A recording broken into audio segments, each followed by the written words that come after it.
जय श्री कृष्ण। हर हर महादेव।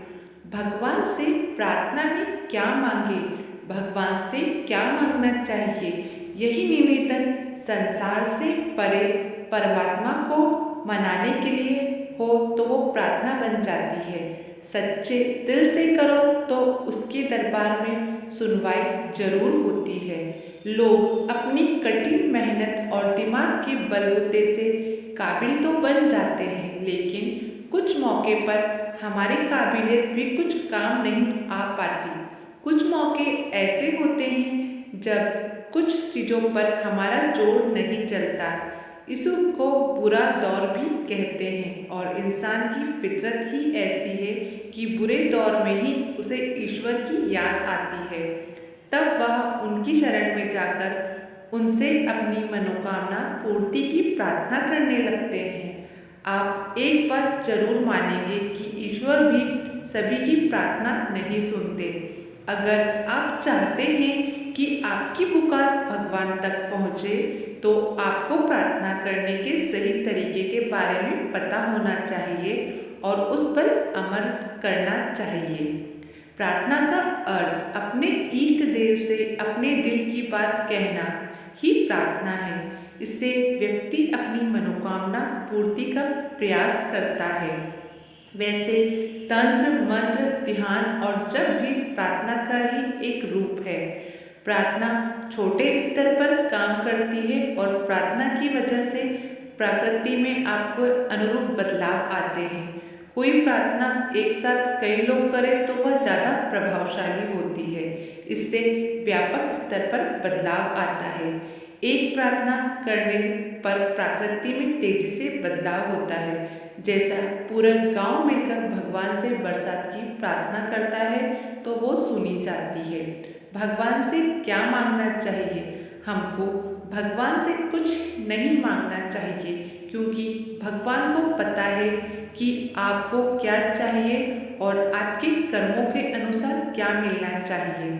अच्छे कर्म करिए, कुछ दूसरों के लिए भी करिए। यह कर्म भगवान को अर्पित कर दीजिए, सब सही होगा। भगवान से दूसरों के लिए बद्दुआ नहीं मांगनी चाहिए। वो भगवान हैं, उन्होंने सारी सृष्टि का निर्माण किया है।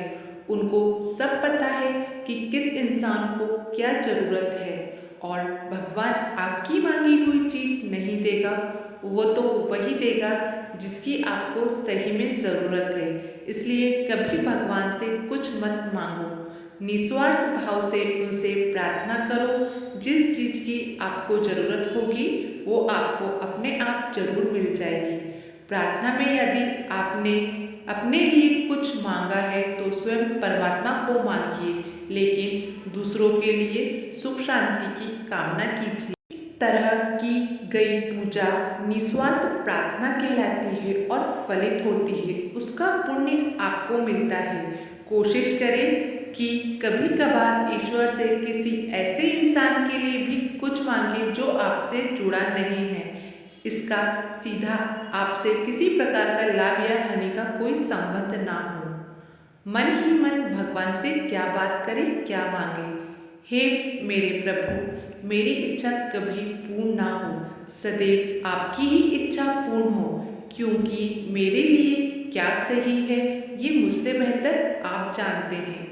हे मेरे प्रभु, मेरे मन, क्रम और वचन से कभी किसी को भी थोड़ा सा भी दुख ना पहुँचे, यह कृपा बनाए रखे।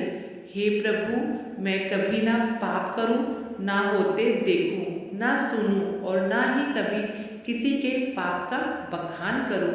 हे प्रभु, शरीर में सभी इंद्रियों से आठों पहर केवल आपके प्रेम भरी लीला का ही आस्वादन करता रहूं। हे प्रभु, प्रतिकूल से प्रतिकूल परिस्थितियों में भी आपके मंगलमय विधान देख सदैव प्रसन्न रहूं। हे परमपिता परमात्मा, अपने ऊपर महान से महान विपत्ति आने पर भी दूसरों को सदैव सुख ही दिया करो। हे परमपिता परमात्मा, अगर कभी किसी कारणवश मेरी वजह से किसी को दुख पहुँचे तो उसी समय उससे हाथ जोड़कर क्षमा मांग लूँ। हे मेरे प्रभु, आठों पहर रोम रोम से केवल आपके नाम का ही जप होता रहे।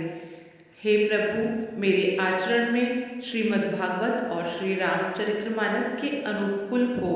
हे परमपिता परमात्मा, हर हाल में मुझे आपके ही दर्शन हो। आशा करते हैं इन प्रश्नों के उत्तर मिल गए होंगे। भगवान से क्या मांगना चाहिए? इस वीडियो की जानकारी आपको अच्छी लगी तो वीडियो को लाइक, शेयर, सब्सक्राइब करना ना भूलें।